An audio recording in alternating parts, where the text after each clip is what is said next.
Hey everyone, so today I'm doing a video all about my snug piercing horror story. So if you've been subscribed to me or if you just happen to find this video, you know I made a vlog piercing 7 days ago today, all about how I got my snug piercing with my friend Stephanie. So today I'm here to tell you that this piercing did not go as planned. I ended up in the ER and I no longer have a piercing.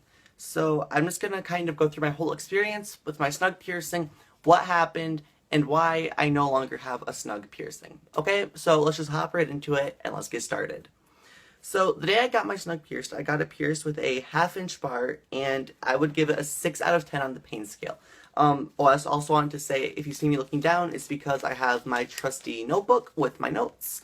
So the day I got it pierced, as I said, it was pierced with a 1/2 inch bar, and I'll give it a 6 out of 10 on the pain scale. I would definitely say it wasn't a painful pain, but it was more of a painful pressure, and I hope that makes sense. I will be sure to post a picture right here of what it looked like the day I got it, for in case you did not see my previous video. So here's that picture.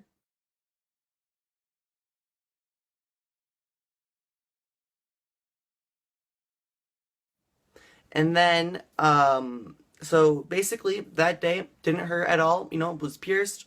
It was fine. I slept on it that night, whatever.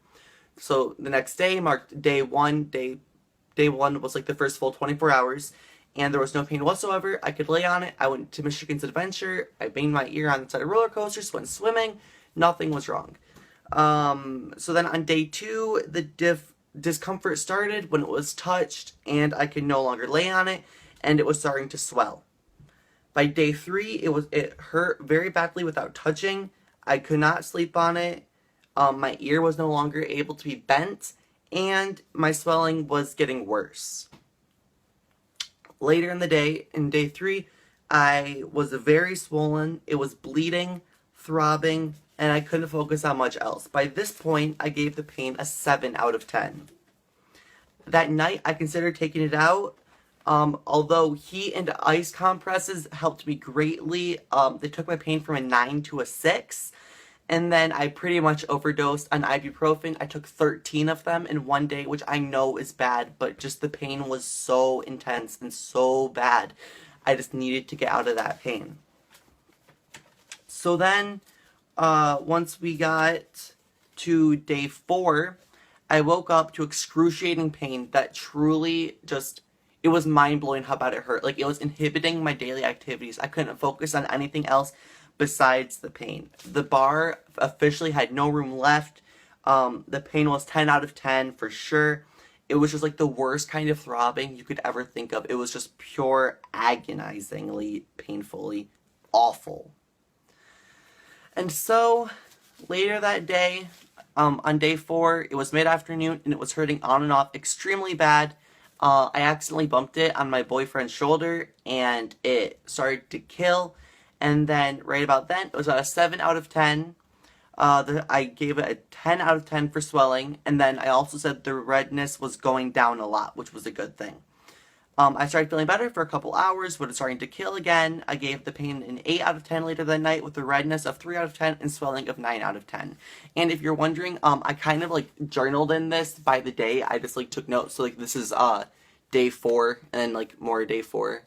So then later in day 4, I said, please freaking help me. It's awful. I'm practically on the verge of tears. So this is where the horror story truly starts. Chase had spent the night and ear was starting to feel so bad, and I told my mom that I needed help. I needed to get to a piercer. So I went to a different piercer than where I went to get it pierced. I went to a place called the Kitten Flower Boutique, which happens to be one of the only APP recommended piercers in Western Michigan, so you should check them out. They're really cool. You should check out Zach June. He's a really nice and cool guy. He helped me out a lot, and he took out the bar for free. So basically, he took out my bar. He told me that my ear was not looking too good, and I should probably get to a hospital. So what I did was I went to my general family doctor, or my GP, and what her nurse practitioner told me was I needed to get to the ER because I needed strong antibiotics. Once I got to the ER, I was told that I needed to start a course of antibiotics and that if my ear is not better in 3 days, it would need to be sliced open to drain it. thankfully, here we are 3 days later, and my ear is doing much better. Antibiotics are working, and I believe I am now on day 3 of antibiotics. So, after all of this, I would definitely say that my snug piercing is not doing good. By the time that day 5 rolled around, I had taken my second dose of antibiotics, and the pain was a 2 out of 10. Swelling is a little bit better, but I then said it was oozing a lot, and it's really, really gross. Then I also took note again, if it's still swollen in 2 more days, I'll have to get my ear sliced open, which would cause permanent damage, which is also grounds for a lawsuit against Screaming Needle, which is where I got it pierced. Again, I am not trying to shame Screaming Needle, but Zach June told me that the snug piercing is a piercing that should not be pierced, and he also told me that where it was pierced, since I got it pierced up here, is not even technically a snug piercing, and that my chances of healing it were very low. He said my cartilage was separating from the skin and it was breaking down, and my ear was starting to mushroom. If I had left the bar in for any more time, I probably would have had irreversible, awful, permanent damage. The evening of day 5, it no longer hurt unless it was touched, and then I also noted it was grody and oozing lymph and blood. Day 6, it doesn't hurt to sleep on it too bad, and it's same as day 5 pretty much.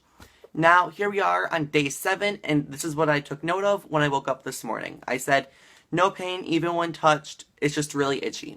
So that's where I am right now. I have an itchy, scabbed over, what used to be a snug piercing. I do not recommend this piercing. What I would recommend you do is get a faux snug piercing, which is where you would get a piercing in your conch and a piercing right here, and then it would look like a snug piercing without actually getting a snug piercing. I cannot urge you enough, please do not get your snug pierced unless you are ready for the possibility of this happening to you, and you are ready for excruciatingly painful pain. Now, as you know, my friend Stephanie also got her snug pierced. Thankfully, she did not end up in the ER, but currently hers is still very swollen, and her pain is just now starting to go down. She called me one time, I think it was on day 2, and she was just crying. Her pain was like, she called it 1,000 out of 10. And that's just kind of what's happening with her. Right now it's up in the air. She's hoping that her swelling will go down and she'll be able to keep her piercing. But she said if it gets any worse or it starts pussing or anything like that, she'll have to take it out, get on antibiotics, and just hope for the best. So for right now, that is where I leave you. This has been my snug piercing horror story. I hope that you found this video informative about the snug piercing. And if you still want to get your snug pierced, I say good luck to you, and I hope it went better than I did. And be sure to have some ibuprofen or something anti-inflammatories ready for you. Be sure to subscribe for more piercing videos and stuff like that, body modification.